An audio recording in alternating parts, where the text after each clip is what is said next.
Здравейте, хора! Сега искам да ви кажа дали просто днес сте се замислили за нещо, което ще ви го споделя.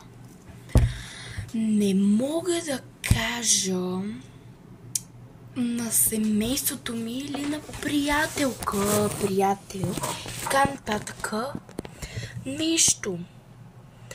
Независимо какво. Но много и то много лесно пак да се замисля, ще ви кажа, че не се замислям, да се замислям на непознат, мога да споделя много повече на непознат, който ще го виждам напред. Мога да споделя много повече и пак да го виждам в очите, отколкото да го споделя на моето семейство. Не знам на какво се дължи това, но е наистина много странно.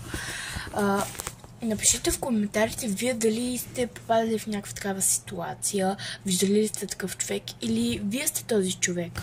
Напишете ми в коментарите.